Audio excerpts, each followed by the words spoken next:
Hello दोस्तों, ये कहानी है सालों से खंडहर पड़ा मकान में कोई भूत रहता है।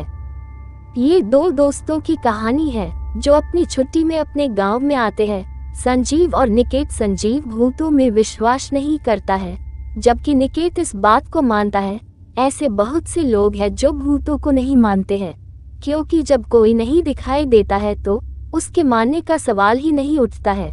खैर, हम आगे बढ़ते हैं। जब ये दोनों गांव में आए तो हर रोज शाम को घूमने निकल जाया करते थे। घूमते हुए वह ऐसे मकान के पास आ जाते हैं जो बहुत साल से खंडहर पड़ा हुआ है। वह मकान आज भी ऐसा ही है।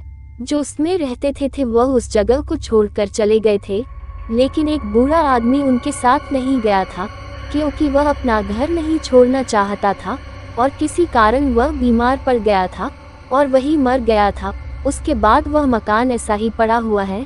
अब उस मकान की हालत अच्छी नहीं है, वह बहुत जगह से टूट गया था।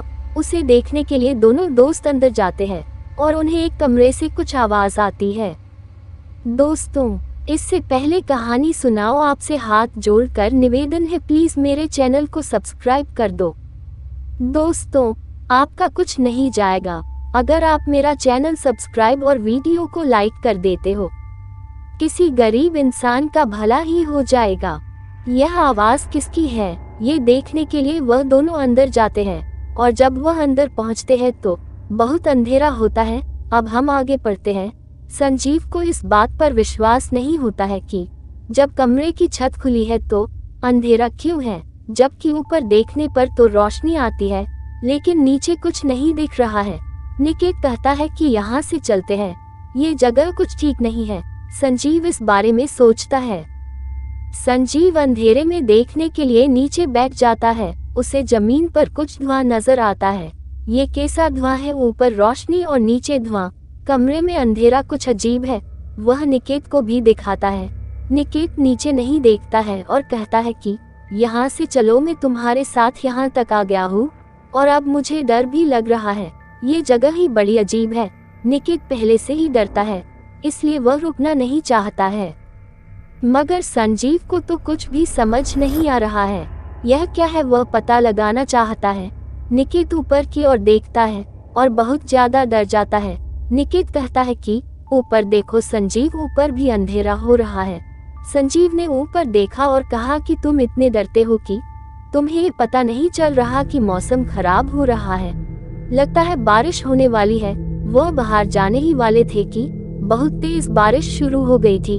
अब निकेत कहता है कि हमें पहले ही यहाँ से चले जाना चाहिए था, लेकिन तुम नहीं माने और अब यह बारिश कब रुकेगी ये भी पता नहीं है। बारिश बहुत तेज हो रही थी और पानी भी उस मकान में भर रहा था। पानी धीरे धीरे बढ़ रहा था, जिससे वह मकान भी पानी से भरा हुआ नजर आ रहा था।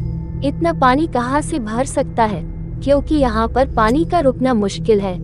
संजीव को थोड़ा बहुत अलग नजर आ रहा था। निकेत ने कहा कि अब तुम्हें यहाँ पर अजीब लग रहा है। जब मैं पहले से ही कह रहा था तब क्या था, तब तुम्हें कुछ नजर नहीं आ रहा था। संजीव ने कहा कि तुम्हारी यही आदत है, तुम बहुत जल्दी डर जाते हो। हमें जब तक कुछ पता नहीं चलेगा हम यकीन कैसे करें। इस तरह की बातें वह कर रहे थे। पानी का स्तर बहुत ज्यादा बढ़ता जा रहा था। संजीव ने कहा कि हमें ऊपर की ओर चलना चाहिए, नहीं तो यह पानी हमें ही डूबा देगा। संजीव और निकेत ऊपर की ओर जाने लगे थे। वह मकान बहुत जगह से टूटा हुआ था, उस पर चलना बहुत मुश्किल हो रहा था।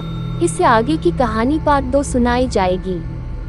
दोस्तों, अगर आपको कहानी अच्छी लगी हो तो चैनल को सब्सक्राइब करें और वीडियो को लाइक और शेयर करें।